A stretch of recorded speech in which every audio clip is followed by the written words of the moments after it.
Automatic Global Entertainment. Chukwuemeka Akabolobo. Wole akaba. Enti adekwa. Okolobia yefe, ebe. Jaluba kalaki n'ụzọ nọ na-abịa. Obele zodogwu ego n'ụwa. Ọgaranya obi ọcha. Obele zoba kalaki o. Odogwu na India. Ice. Chukwuemeka Akabolobo nwere nwayọ na-akwa egwu. Enti adịkwa. Nwa nọ lele.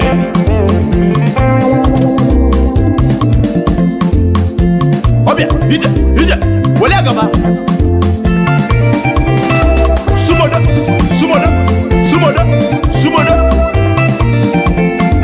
Obele zeba kalati na kolugi, onwelu nnekwu ekonu.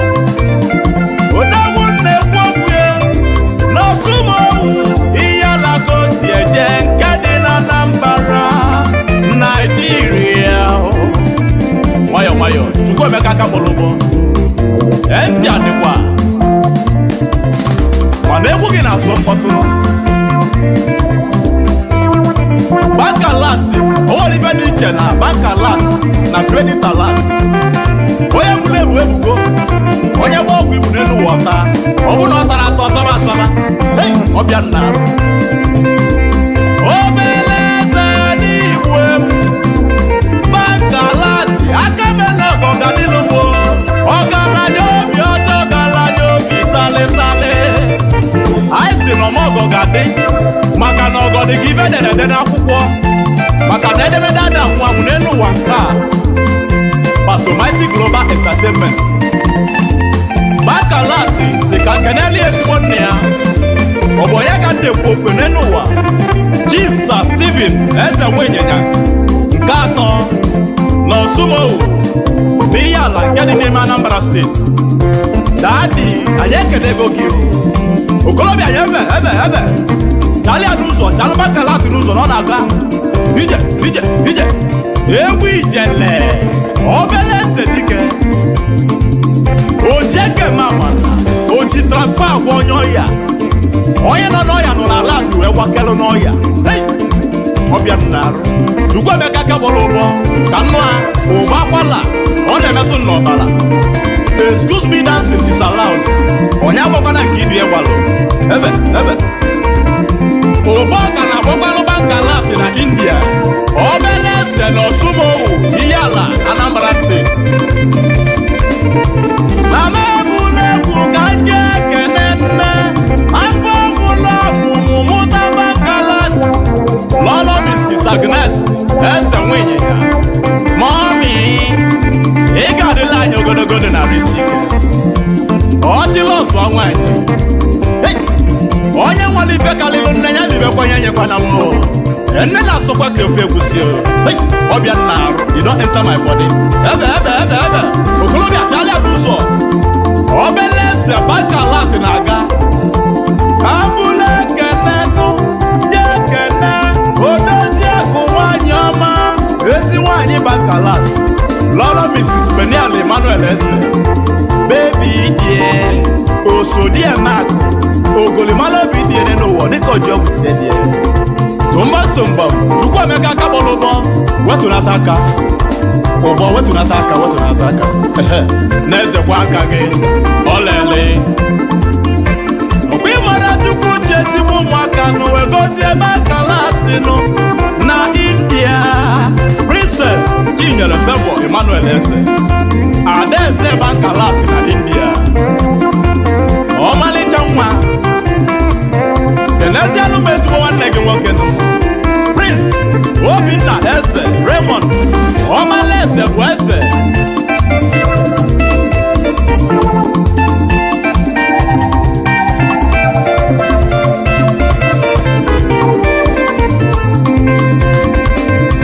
I throw a salute to Ebi Soko. Oga, the able master of Bank ALART. Obere eze na India. A friend in need is a friend indeed. Chukwuemeka Akabolobo ụbakwala ka nnu ya. Ọba go. Yasaloko. Ekene Victor Edi na India ezigbo mmadụ na ụmụawọ mba anọ Imo State. Subodie. Egwu maka netilu bank alert na India.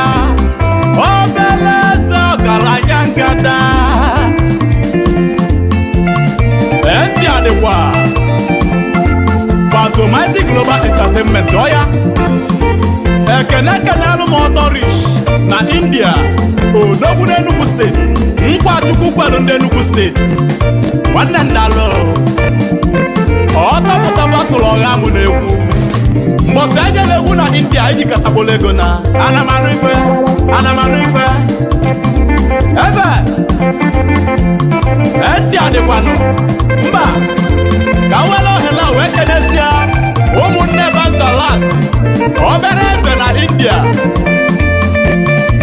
Ekene Mr. Emeka Eze aka no die no rest the importer and exporter ezigbo mmadụ ekene mi odogwu ego na Katsina ngwa kenezialụ m ụlọ ọlọ gị nọ Mrs. Mercy Eze ekene alụ m Mrs. Chukwudumebi Eze ezigbo mmadụ na Anambra State ezi nwaanyị ka ibie na mechezọrọ ezigbo mmadụ Obinna Eze na Ijabode ka ị na-ebuli ike Mrs. Ijeọma Eze na Katsina State ebe awa ka ị nọ nwanne m jisike ezi ada ngwa kenezialụ m nwanne sọsọ gị Mrs. Egodi Eze Katsina Base ezi ada dalụnụ na mechezọrọ Princess Ozioma Eze ọkwa na Ondo State ọrịa ịnọ na pala ego gị ọka ada ya nwakwala gị mma ashimanga Automatic Global Entertainment.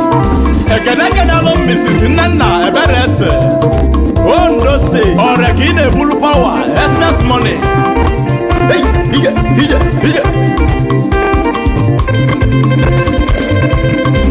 bank alert obeleze na India ebitola dị maka gị gaba oshimili odogwu ọgaranya dike Automatic Global Entertainment.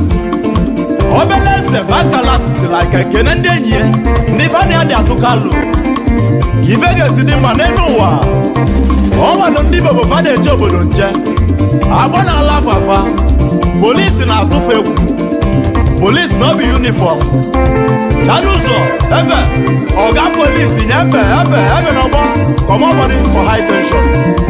Ekene alụ m Honorable Emeka Pizarro na India odogwu si Enugu State eje nwene kenesi Mr. Obodo Rupis odogwu na-epe mpe aka alụsị na-emesi ife ike na agba na small size nnekwute mmadụ na India ọgaranya ngadanga na Enugu State nekwodo ezigbo mmadụ ka ọ na-aga Lili Rupis na India odogwu n'Imo State ọgaranya ngadanga okolobịa ije sumodie ọbịa nnarụ na-egbe solution ọfịa fụlagụ ọgbọkọ obere ọfịa okolobịa chala agụ n'ụzọ ọdọ mmadụ chalụ solution odogwu na India. I throw a salute to David the King na India ezigbote ọkwụ aka bank alert a very good friend of bank alert a brother from another mother power enter Mr. Ikenna Rupis the Indian burger ọgaranya ngadanga na Imo State isi eje wenekenezi Chima Rupis ezigbo mmadụ na India ezigbo mmadụ si Abọ Odoeze Delta State eje Mr. Mayor Damian White na India odogwu na Uchi Edo State ewe n'ụwa nwanne m anya n'Enugu wepụtanụ nwanne m onye dịka bụ na-ekwu okwu n'ụwa ụdala ọzara na India ụdala na-adalụ nwa ogbenye na-adalụ ọgaranya ụdala na-asọ chọpụ nyọwai erewe. I throw a salute to BTC na India odogwu si Warri Delta State BTC ngwa kenesianụ bụ odogwu Adri na India, ezigbo mmadụ na Benue steeti na mechezọrọ Malay boy na India, odogwu si Delta steeti eje. Ịgba ka na-etikwarụba ka ALART, odogwu na India, mechezọrọ Slim Daddy na Awọ Mama Imo steeti, agadaga mmadụ na India. Olaga wale ya gaba hije sumodie ebe na-ekwu iroko na India. Oke osisi a na-ebu na nkịtị, odogwu si agụrụ Anambra State eje. Iroko ngwa kenezianụ Slim Wisi, onye ego na India, ọgaranya ngadanga na Delta State, mgbadege na igwe nke ọgaranya odogwu ego na Ebonyi steeti ka isi eje nwanne m. Automatic Global wee na-ekelezi Owuchi boy Bank ALART second boss, ọgaranya ngadanga na Agbo Delta steeti, ọtọpụ pasụlụ ọha obutebọdụlụ ofe oji ego eme amara.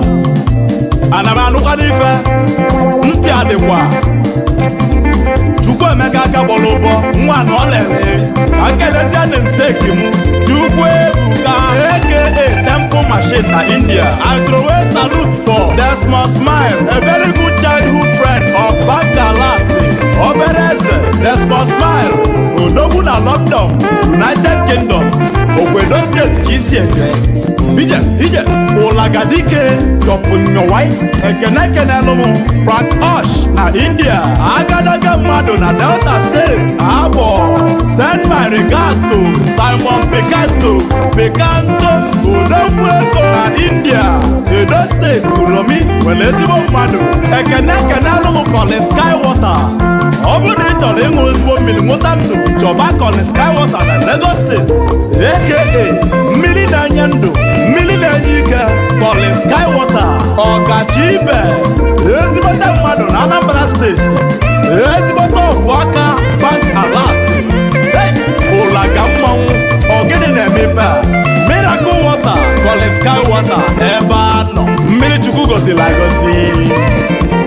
Ekene alụmụ echezọ na Chukwu na India, obele agụ na osumuoghu n'ihe ala nke dị na Anambra Steeti, ezigbote nwanne Bank ALART.